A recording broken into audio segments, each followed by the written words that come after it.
स्वागत है आप सभी को आपके अपने इस प्यारे यूट्यूब चैनल पे। आज की इस वीडियो में हिंदी व्याकरण का एक टॉपिक वर्णमाला, उसको मैं क्लियर करने वाला हूँ आप लोगों के बीच। आप लोग बहुत कमेंट कर रहे थे कि सर आप व्याकरण पढ़ाइए, तो मैं पहले टॉपिक वर्णमाला को बताऊंगा, उसके बाद बारी बारी से जितने भी टॉपिक आप लोगों के एग्जाम के लिए इंपॉर्टेंट है उसे मैं बारी बारी से क्लियर करूँगा। तो फिलहाल इस वीडियो में वर्णमाला बताने वाला हूं। अगर आप लोगों को वीडियो अच्छा लगेगा तो वीडियो को जरूर लाइक करिएगा, चैनल को जरूर सब्सक्राइब कर लीजिएगा, ठीक है। तो देखिए, सबसे पहले आप लोगों को ये याद रखना कि अगर हम वर्णमाला पढ़ेंगे तो सबसे पहले तो वर्ण आता है, होता है ना, वर्ण विचार पढ़ते हैं ना, तो सबसे पहले तो वर्ण आता है। तो आखिर वर्ण वर्ण किसे कहते हैं, तो आप लोग इस प्रकार से याद रखेंगे कि जब भी हमें वर्ण पूछे तो वर्ण का मतलब होता है अक्षर। क्या होता है? अक्षर होता है। आप लोग याद रखेंगे वर्ण का मतलब अक्षर होता है। तो आप पूछेगा कि अक्षर किसे कहते हैं, ठीक है। तो आप लोग इसका डेफिनेशन कुछ इस प्रकार से देंगे कि भाषा की सबसे छोटी इकाई ध्वनि होती है। भाषा की सबसे छोटी इकाई ध्वनि होती है और उसी ध्वनि को हम लोग वर्ण कहते हैं। दूसरे शब्द में उसे आप लोग कुछ इस प्रकार से याद रखेंगे कि वर्ण उस मूल ध्वनि को कहते हैं जिसे खंड या टुकड़ा नहीं किया जा सके। वर्ण उस मूल ध्वनि को कहते हैं जिसे खंड या टुकड़ा नहीं किया जा सके। इस प्रकार से भी आप लोग याद रखेंगे। तो जैसे वर्ण में होता है अ, आ, हर्षी, दीर्घी, हर्षु, दीर्घु, री, ए, आई, ओ, औ, क, ख, तो ये सभी जो है वो वर्ण है, ठीक है। इसके बाद आप लोगों को वर्ण तो हो गया, तो अब पूछेगा वर्णमाला किसे कहेंगे। तो देखिए, वर्णों के व्यवस्थित समूह को हम लोग क्या कहेंगे? वर्णमाला कहेंगे। तो देखिए, आप लोग को इसको दूसरे शब्द में कि वर्णों के सार्थक समूह को हम लोग वर्णमाला कहते हैं, इस प्रकार याद रखेंगे। इसके बाद आप लोगों को याद रखना है कि हिंदी में जो वर्णमाला की कुल संख्या जो है वर्ण की, वो वर्ण की 52 संख्या है। कितना? हिंदी में कितने वर्ण हैं? तो 52 है। आप लोग को कैसे याद रखना है वो भी बताऊंगा कि 52 कैसे हुआ, क्योंकि आप लोग को ये कन्फ्यूजन होगा कि सर 48 ही वर्ण होते हैं, लेकिन नहीं। देखिए, 48 होते हैं किस आधार पर और 52 किस आधार पर हो जाते हैं, वो आप लोगों को मैं डिटेल में आगे चलकर बताने वाला हूँ, ठीक है। इसके बाद देखिए, आप लोगों को हिंदी वर्णमाला को दो भागों में बांटा गया है। किसके कितने भागों में? तो दो भागों में। पहला में स्वर और दूसरा में व्यंजन। तो इसके बाद जो है आप लोगों को याद हो गया कि हिंदी वर्णमाला को कितने भागों में बांटा गया है? दो भागों में, स्वर और व्यंजन। तो स्वर किसे कहेंगे? तो स्वर का परिभाषा कुछ इस प्रकार से आप लोग याद रखेंगे, ठीक है। जो वर्ण स्वतंत्र रूप से बोले जाते हैं वे स्वर कहलाते हैं, ठीक है। इस प्रकार से भाई आप लोग याद रखेंगे, या मैं जो कहता हूँ उसे आप फॉलो करिए, ठीक है। स्वर वर्ण उस मूल ध्वनि को कहते हैं जिसके उच्चारण में किसी दूसरे वर्ण की सहायता नहीं ली जाती है। स्वर वर्ण उस मूल ध्वनि को कहते हैं जिसके उच्चारण में किसी दूसरे वर्ण की सहायता नहीं ली जा सकती है। तो जैसे अ, आ, हर्षी, दीर्घी, हर्षु, दुर्गु, री, ए, ऐ, ओ, औ, तो ये जितने भी है वो स्वर वर्ण है, ठीक है। तो आप लोगों को याद रखना है कि स्वर वर्ण जो होता है वो 11 होते हैं। कुल कितना? स्वर वर्णों की संख्या 11 होते हैं। मैं आगे चलकर आप लोगों को डिफाइन करके बताऊंगा कि कैसे होता है, ठीक है। तो और स्वर के जो प्रकार होते हैं वो 3 प्रकार होते हैं। स्वर के कितने प्रकार होते हैं? 3 प्रकार। पहला में आप लोगों को मूल स्वर या हर्ष स्वर या लघु स्वर। तो मूल स्वर को ही हर्ष स्वर और लघु स्वर कहते हैं, ठीक है। तो जिसमें मात्रा की संख्या जो होता है वो 1 होता है। देखिए, जिस शब्द का हम उच्चारण करेंगे तो उसमें कम समय लगेगा। क्या होगा? कम समय लगेगा, एक ही मात्रा निकलेगा इसे। जैसे अ, आ, तो अ जो है क्या है? एक मात्रा है, एक ही मात्रा निकलता है। और जैसे आ क्या हो जाता है? 2 मात्रा, डबल समय लगता है। तो इससे जिसमें कम समय लगेगा वो एक मात्रा वाला होगा, जिसे हम मूल स्वर कहेंगे। जैसे अ, हर्षी, हर्षु, इसके बाद री। तो जितने भी है मूल स्वर जो है वो 4 है। कितने? मूल स्वर की संख्या 4 है। इसके बाद आप लोगों को दीर्घ स्वर। तो दीर्घ स्वर का दीर्घ मतलब क्या होता है? आप लोग ऐसे ही याद रखेंगे, दीर्घ मतलब होता है डबल, ठीक है। तो डबल जिसमें समय लगे उच्चारण में, तो जैसे आ, ई, उह, ए, आई, ओ, औ, इस समय जितने भी है वो डबल समय लगता है, ठीक है। ये पहले की अपेक्षा जो है इसमें दुगुना समय लगता है, इसीलिए इसे दीर्घ स्वर कहा गया है, ठीक है। इसके बाद आप लोगों को तीसरा जो होता है वो प्लुत स्वर होता है। तो प्लुत स्वर में जो है 3 मात्रा होते हैं या उससे अधिक भी हो सकते हैं, ठीक है।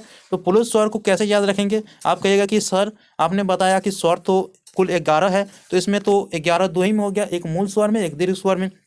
तो पुलुत स्वर क्या है? तो देखिए, आप लोगों को पुलुत स्वर को याद रखना है। ऐसे मूल स्वर और स्वर में से आता नहीं है, लेकिन ये उच्चारण में मतलब बोल चाल में इसे याद रखा जाता है पुलुत स्वर को। जैसे ओम, तो इस प्रकार से आप लोग याद रखेंगे ओम। तो ये पुलुत स्वर हुआ एक प्रकार से। इसके बाद आप लोगों को जिन स्वरों के उच्चारण में बहुत कम समय लगता है वे मूल स्वर होते हैं, या हर स्वर होते हैं, या लघु स्वर कहलाते हैं। जैसे आप लोगों को मैं बता ही दिया हूँ कि मूल स्वर का यहाँ पे है, ठीक है। इसके बाद जिन स्वरों के उच्चारण में हर स्वर से अधिक समय लगता है वह दीर्घ स्वर कहलाते हैं, ये भी मैं आप लोगों को बता दिया हूँ। इसके बाद है जिन स्वरों के उच्चारण में सबसे अधिक समय लगता है वे पुरुष स्वर कहलाते हैं, जैसे ओम। तो ये क्या है, अधिक समय लगा इसीलिए इसे पुरुष स्वर कहते हैं। इसके बाद आप लोगों को एक चीज़ यहाँ पे बता दूँ कि यहाँ पे है स्वरों की संख्या 11 होती है। कितना? स्वरों की संख्या 11 होती है। अयोग्यवाह स्वर जो होते हैं वो 2 होते हैं। कौन कौन से, मैं आप लोगों को बता दूँ, अंग और अ। इसके बाद यहाँ पे है कुल स्वर इस प्रकार से आप लोगों का हो गया 13। कितना? स्वर 13। लेकिन मुख्य रूप से जो स्वर होते हैं वो 11 ही होते हैं, ऐसे याद रखेंगे, ठीक है। अयोगवाह को लेंगे तब 13 होगा। तो अगर पूछेगा आपके एग्जाम में कि हिंदी व्याकरण में स्वरों की कुल संख्या कितनी है, तो आप लोग कहेंगे 11 ही, ठीक है। इसके बाद देखिए जैसे यहाँ पे इसका नाम लिखा गया है तो ओ तक जो होता है वो क्या होता है, तो आप लोग याद रखेंगे ये जो है स्वर है, मुख्य रूप से वो स्वर है। इसके बाद ये जो है अयोगवाह जो होता है वो स्वर मिक्स रहता है, ठीक है। तो इसीलिए अंग और अ जो है वो अयोगवाह कहलाते हैं। इसके बाद आप लोगों को याद रखना है कि अनुस्वार के चिन्ह जो होते हैं वो क्या होता है, बिंदी वाला होता है। तो बिंदी वाला अनुस्वार का चिन्ह होगा। विसर्ग का चिन्ह जो होता है वो ऊपर नीचे 2 बिंदी होता है, तो उसे विसर्ग कहते हैं, ठीक है। इसके बाद आगे लिखना है कि स्वरों का वर्गीकरण क्या क्या है। तो स्वरों का वर्गीकरण आप लोगों को मैं बता ही दिया हूँ, तो आप लोगों को इस पर ज़्यादा नहीं।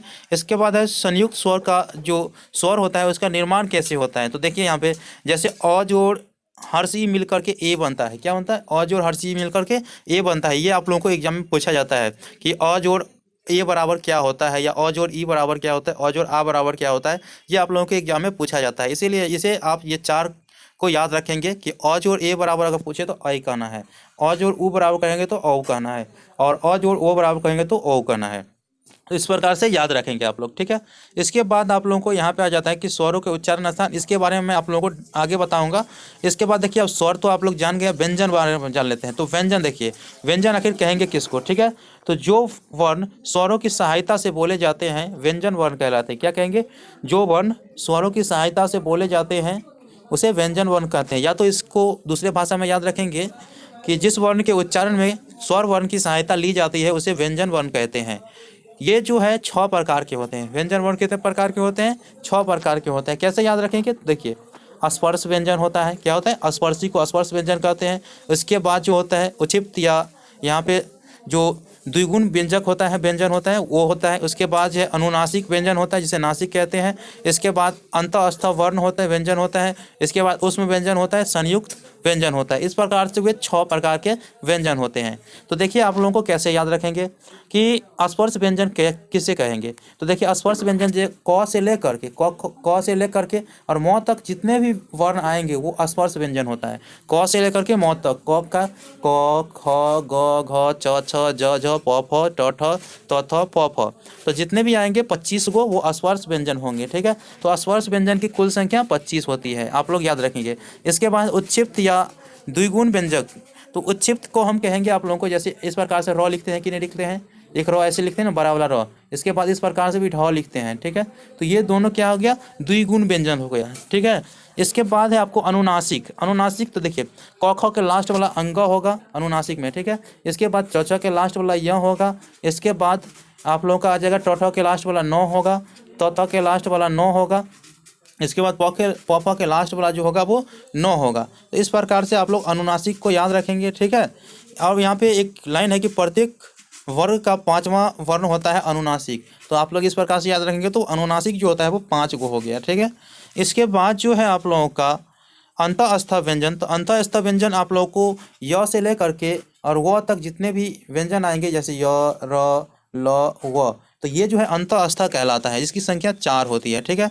उसमें व्यंजन आप लोगों को पूछे तो उसमें व्यंजन जिसके उच्चारण में थोड़ा उष्मा का जरूरत होता है, जैसे तालव्य स, मूर्धन्य स, दंत स, ह।